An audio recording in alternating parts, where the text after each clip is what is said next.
There's too many fake people, and honestly, it's because of the internet.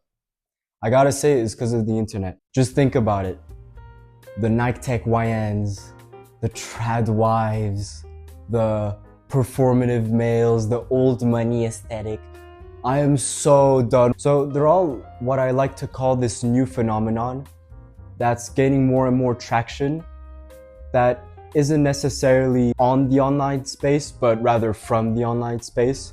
And they're what I like to call the packaged consumer identities. Everyone by now knows of like the performative male archetype. You know, it's this dude who's sipping matcha, reading his little feminist literature at some local queer-owned cafe. And obviously it's all publicly. So what started off as a joke in America quickly spread out and ended up even gaining traction in Europe, because even we know of this dude we know who just dresses a certain way, acts a certain way, and it's all just to score points, just to hit that one left-leaning girl we know. Since I'm from a social sciences background, I knew so many of these kinds of guys who would chill at the faculty's cafe, you know, studying, wearing their little baggy jeans and stuff, with their little nose piercings. And then when you actually got to know them, these guys are the biggest fuckboys ever, you know? Everyone mocks these kinds of guys when you actually get to know them, because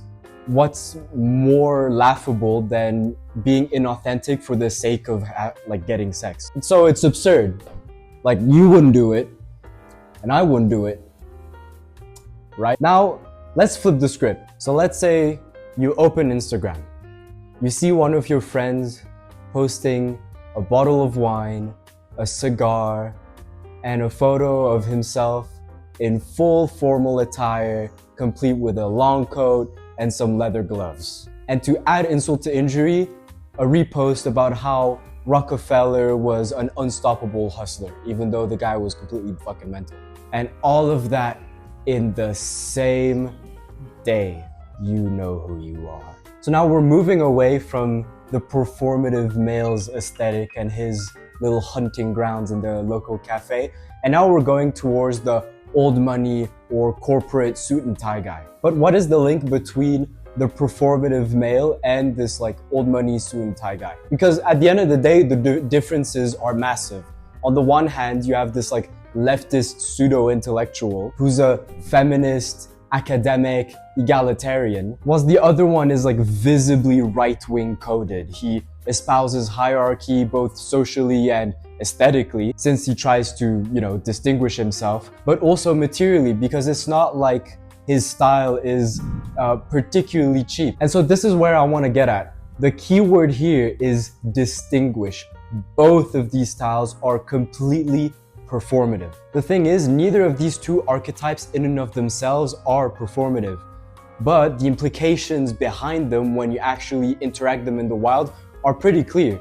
In the case of the performative male, he just wants girls, and in the case of the old money guy, he just wants the social clout. These are really the main objectives and basically nothing else. In my opinion, and I'll explain in a bit, both of these archetypes are entirely packaged by social media, consumed by young men or women, and then identified with, hence packaged consumer identities. But obviously you'll argue that, oh, the old money style predates social media, and you'd be right. But the thing is, nobody our age would ever dress like this if it wasn't for social media, considering the fact that anyone our age who isn't born and bred in a high aristocratic family doesn't have the money to actually dress like this. But like I said, the suit and tie guy is entirely right-wing coded. If it wasn't for right-wing conservative politics trying to bring back 1950s style traditional households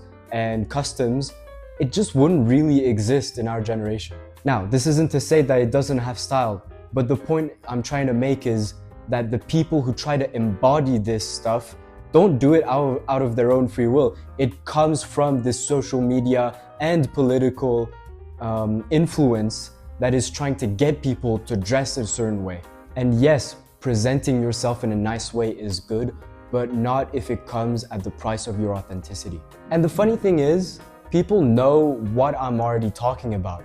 Remember a couple months ago or a year ago when this starter pack meme was trending, where you would use ChatGPT to generate, oh, make a starter pack of myself, and then it would make an image like a action figurine package of what you and your favorite interests are. But it wasn't just for individuals, it also worked for certain types of people, which means that intuitively people know that there is such a thing as these online archetypes that people inherently conform to.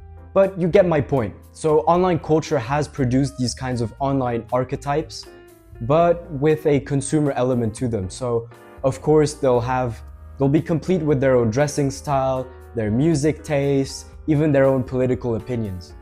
And the saddest part I've noticed about people who take on these kinds of archetypes is that generally speaking, it's because they've had their ego hurt so hard and their sense of identity questioned so badly because of some like difficult thing that happened in their life, that ultimately they just, instead of going through the process of individuation and learning about themselves from what happened to them, but ultimately they just wear this mask in order to avoid confronting themselves, and so that the external world doesn't have to see the cracks that lie underneath it. And here's some more examples so that you can maybe try to find your friends in this. So obviously there's the Nike Tech YNs, these guys who act so tough in like high school or something, who listen to Central C and all these like rappers, but they might as well be like middle income or something. There's the e-girls and e-boys, the Sigma grind set dude, the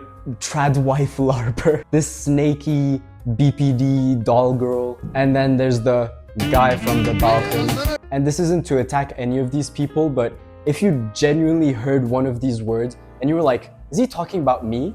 I'm not even thinking of you, I don't care about you. But if you really identify yourself with one of these terms, take it as a wake-up call that you're less of a person and more of a stereotype. Alternatively, if you have a friend like this, and whose every being is accordance to this single sticker, try to nudge them in the right direction. Okay, so now the problem is pretty clear. So people, especially Zoomers, have a hard time being authentic. But why is that? Well, first of all, these ready-made identities are really easy to develop. Ready-made identities are really easy to find and then just adopt. And then you belong somewhere. You don't even have to think about how to react to a certain situation, since your template just does it for you. And this is pretty in line when you think of someone who has a pretty low self-esteem, and especially in our generation where everyone feels the need to have some kind of social media presence, whether through Instagram, Twitter, Snapchat, whatever.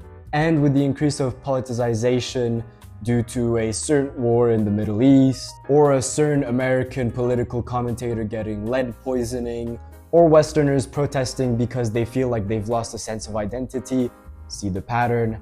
And as time goes on, these memes keep accelerating to produce more and more of these templates. Almost as if atomization is good for business, which is exactly my next point. Capitalism, and by capitalism, I don't mean the free trade of goods and services.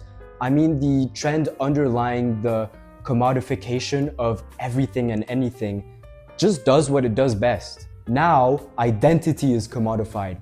You want to be old money? Go for it. You buy your quarter zipper, your cappuccino, you follow money heritage or bond masculinity on Instagram, your little red wine and your leather strap watch, and you feel good about yourself. Or you're an e-girl who buys and puts on a ton of makeup, does her little TikTok dances, and wears clothes that make her look fucking 16. And so the list goes on, and these performative identities are really just a grocery list of things that you can buy, and then you just embody this thing. And so it's not even about imitating a lifestyle, it's about just buying it. And that's even if it's a cultural lifestyle. For example, the old money lifestyle is mainly a Franco-Anglo-American thing. But the style of a tweed sweater, do you see that in like India or Poland or something? Now, of course, you mostly expect to see this phenomenon in high school, which is the case, but from my personal experience, you'll still continue seeing this way after high school, into university, and even in the workplace. And I would argue it's because when you belong to this certain aesthetic box, you also belong to a group of people. And so obviously, if you deviate from this aesthetic, that group of people just won't really count you as part of them anymore. And this is especially bad if you're chronically online and that whole community of people is in your phone. So it doesn't matter where you end up moving if you leave your high school and go to university, because you're still part of that community. And important note, by the way, this doesn't just apply to your weirdo classmate who is always on Twitter or Discord. This notion also applies to your girl besties who post their aesthetic but mundane lives on Instagram almost religiously, who get showered with validation from horny dudes because she's a bad bitch, but also because she fits a certain fantasy in their minds. Now here would be the moment where I, from my ivory tower, would tell you all that I'm actually better than all of you, and I know how to fix you, and matter of fact, I'm gonna charge you for it. Now, it would be pretty bad optics for me to say that. So instead, here's what I'm gonna tell you. Because this is such an individual process, there's no quick, easy fix for it. There are, however, ways to get closer to an authentic version of yourself instead of just taking on an online template. Keep in mind, of course, that this is just my way of seeing things, and if you disagree, well, you're just wrong. Firstly, you don't get closer to yourself by melting into a crowd, whether that be in person or online. So you take a step back from the world and you learn how to do and how to be alone. You let that mask slip and you take a look at every brick that kind of makes up the castle of your mind. And so you re-examine, and it should go something like this. Oh, I laid this brick here because of some stupid Instagram trend from like 2 years ago. Maybe I should get rid of it. Or something like, oh hey, this is a part of myself that I had to suppress because my family was abusive, and maybe I should actually try addressing it instead of making self-deprecating jokes about it. Or it can also be like, wow, this is a trait about myself that I'm actually quite proud of because it comes from this one time I did something really difficult. Maybe I should double down on it. You get my point. A real identity and personality comes from real introspection and experience, not these stupid online trends. You're meant to grow, not consume. And to be honest, there's nothing bad about starting somewhere with an archetype that you particularly like. But the problem with it is that by staying in this archetype, you basically just become a caricature of yourself. And so by doing this, you really just refuse life and you outsource one of its most vital aspects, which is becoming someone. So yeah, thanks for listening to my demeaning rant atop my high horse with my little script here. This was a topic I really enjoyed writing the script for. And if the video gets enough traction and opinions, I'll consider making a follow-up video that maybe gets into a deeper and more academic side of the problem. So diving into Mark Fisher, Carl Jung, and Baudrillard. So stay tuned. Thanks, bye. That's actually pretty funny. Audio. Where's the audio? You know who you are.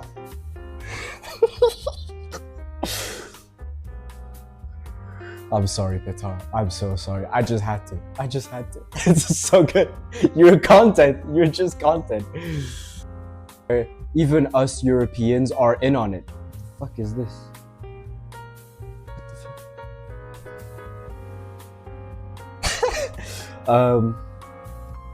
My neighbor's stalking me. Your little red wine and your leather strap belt. No, and you. This shit is too funny to talk about. And wears clothes that make her look fucking 16. This shit is wild to talk about, but it's fucking true. But also because she fits a certain fantasy in their minds, and that's a fact. And that's a fact. I don't give a fuck. Because this is such an individual process, there's no quick, easy fix for it. I love talking about this like it's some fucked up disease. So diving into Baudrillard. So diving into